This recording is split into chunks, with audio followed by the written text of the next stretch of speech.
It's been a pretty wild couple of months in track and field, with very fast times and major upsets happening in almost every big competition, but nothing, and I mean absolutely nothing, compares to what just happened over this past weekend. Hailing from Pittsburgh State University, a D2 college, the sophomore Cordell Tinch just achieved what just might be the greatest single performance of 2023. Scratch that, maybe not just 2023, but in the entire history of NCAA athletics. At the MIAA Outdoor Championships, which is again the D2 division, Tinch rocked the foundation of what is possible in track and field. Now, to kick things off, Tinch flexed his true speed in a pretty ridiculous way, taking down the field in the men's 110 hurdles like an absolute legend. And not only did he beat this field by an almost unheard of margin, but he actually ran under 13 seconds for this event, hitting a time of 12.97, which breaks a barrier that very few athletes will ever reach. I mean, it is so difficult to run this kind of time that it would pretty much win any competition worldwide,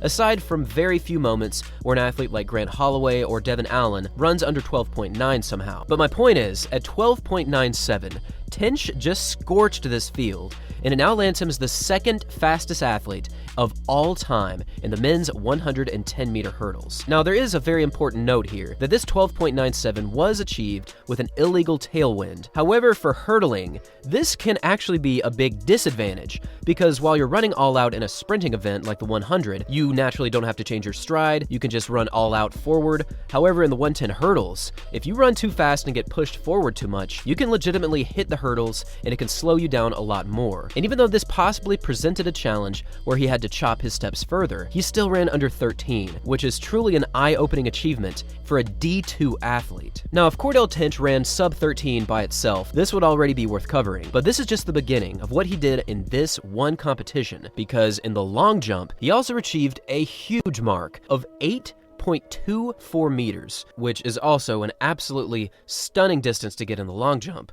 And to add even more fire to what he did, he went on to win the high jump at 2.18 meters, which doesn't rank quite as high as his other achievements here, but given that he placed first, he didn't have to jump any higher. So given these three accomplishments combined on the same day, Cordell Tinch went pretty crazy here. And I do think that right now, the world is looking for the next great decathlete. I'm not sure if he's eyeing this, but he would be amazing if he could put together just a few other events, such as the javelin and the shot put, and he honestly does kind of look like he could be great when it comes to all events in the decathlon, because he's clearly tall, he's clearly fast, and he genuinely looks just naturally strong. The name Cordell Tinch isn't as known as many other athletes in track and field right now, but let's just give this a few weeks, because we're seeing some really amazing performances from a lot of athletes around the world, and this is clearly one of them. And to throw down these three marks in the same day is something that I have never seen in track and field, especially at the D2 level. We've seen a lot of amazing performances from athletes such as Javon Harrison and also Grant Holloway, who also jumped over 8 meters and was an incredible 110 hurdler, but nothing quite compares to Cordell Tinch, as he went sub 13 and jumped 8.24 meters. So if we're looking at all conditions here without any illegal tailwinds, Cordell Tinch would have a huge, and I mean huge, #1 position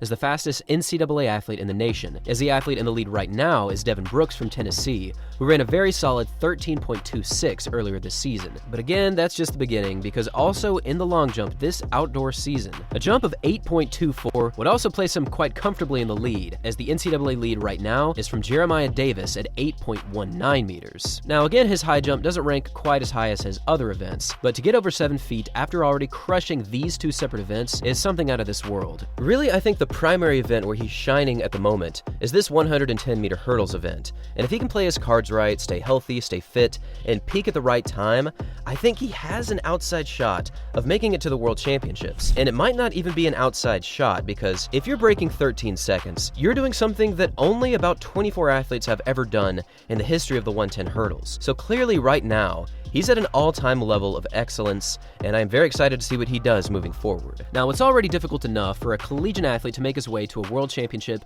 or Olympic team, as they have one of the longest and most grueling type of seasons out of any athlete in the world.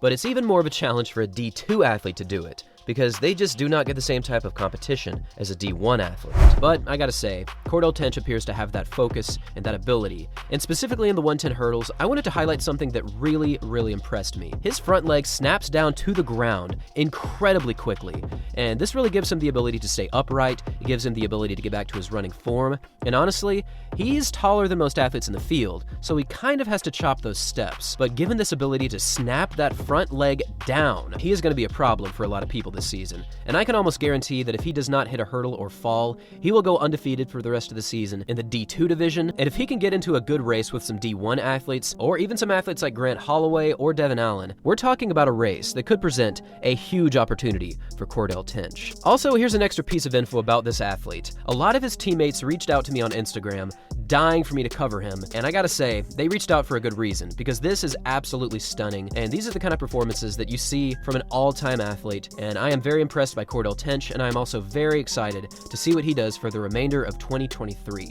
Now I want to hear from all of you. What do you think about these performances from Cordell Tinch, and how fast do you think he'll run, how high do you think he'll jump, and how far do you think he'll jump in 2023? Thanks for watching, everyone, and as always, until next time.